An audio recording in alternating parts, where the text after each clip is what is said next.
Hola a todos, nos encontramos aquí en Laguna Hills con nada más y nada menos que Grover Jackson, uno de los magos y uno de los gurús de la guitarra de los últimos 20 años a nivel de fabricación y manufactura, que nos va a explicar un poquito su trayectoria y también un aspecto muy importante de la guitarra que tenemos muy descuidados, pero creemos que es uno de los más importantes, que es el tema de la ergonomía del instrumento y cómo interactuamos con él cada vez que adquirimos uno, o cuando se convierte en nuestro instrumento favorito, o cuando simplemente es una guitarra que nos gusta, el tipo de sensaciones y que tenemos con él.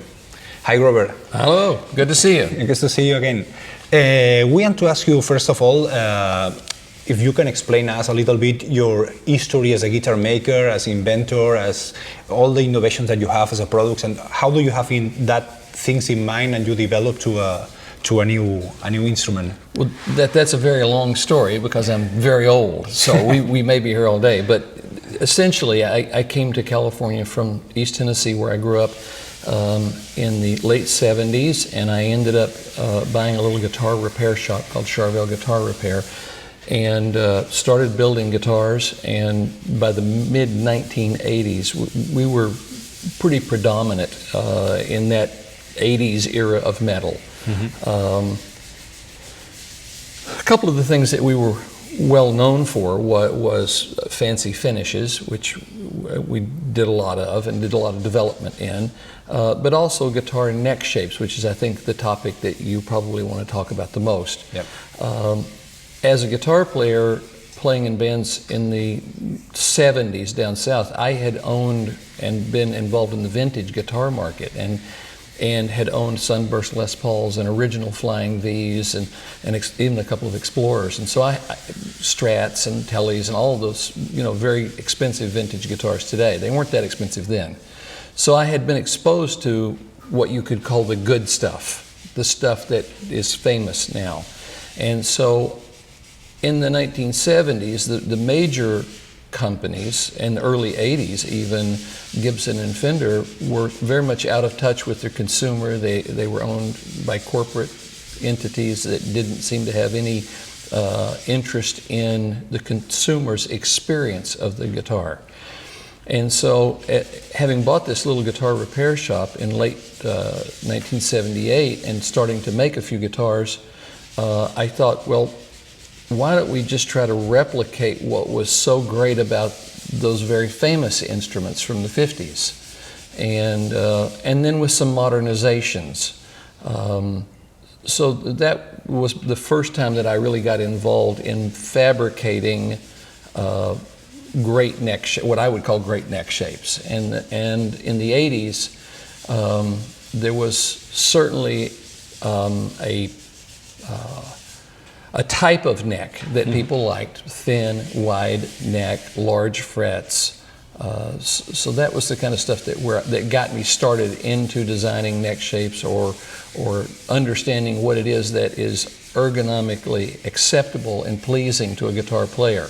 Because as we were speaking a few minutes ago, I think that a guitar player picks up an instrument, and before he's ever played a note, a single note, he's already started to form a bunch of impressions about the weight and the balance of the instrument and just the general neck shape. How do the strings feel sitting over the frets? Hasn't played anything yet, and all of this subliminal stuff is going on that he's maybe not even aware of, but impressions are being formed subliminally. And then you play something, and that sort of proves what your impressions were. So anyway, that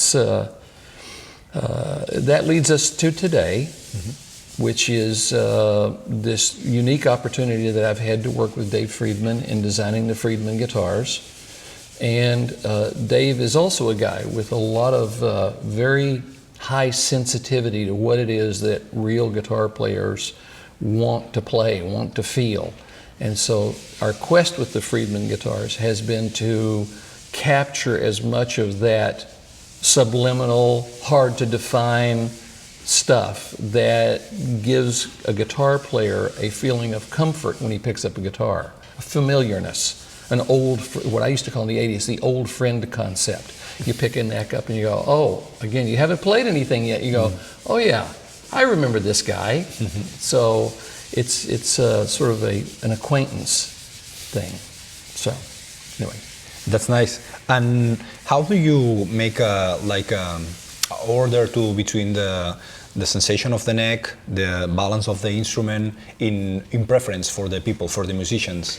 Well, people have become very much enamored with lightweight guitars. So we try to keep all of the Friedman guitars under 8 pounds, and sometimes, and this is somewhat subjective because, you know, the tree grows and they cut the tree down, they make it into lumber, and then we try to make a guitar out of it. And so there is going to be a variety to the weight of the instrument. That's just the nature of working with wood.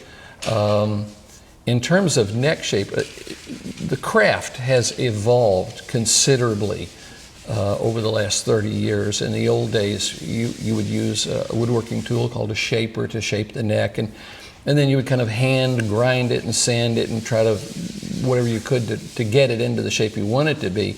Today, we have the benefit of tremendous software tools and computer-aided machinery that allows us to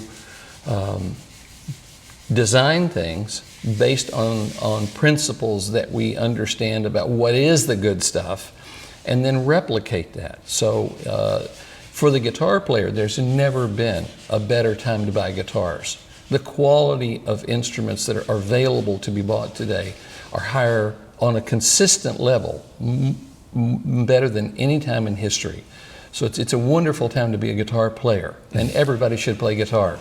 Everybody should play guitar. Nice. A Friedman guitar. And the last question is that the sensation that when we have in our hands any of your instruments is like an old friend, as you talked before. But by the other hand, it's like something magic that it's more difficult for us to explain. That is like it's pertain to the whole thing. It's only one thing, but with a lot of things put on it. How do you machine that in your head, or how do you engineering that in your head to the final process? Because the starting point is clear that you have the wood, you have the machines, but all the things that you this chemical to finish with a Friedman guitar. Is that process? That's magic.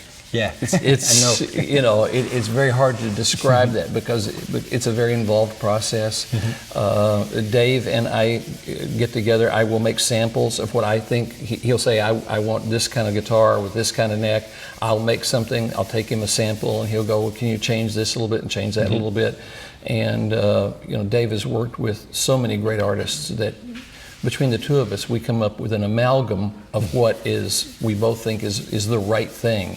And I don't know what it's impossible to describe how that happens because it really is an iterative process that we get to the point where we both go, yeah, that's it.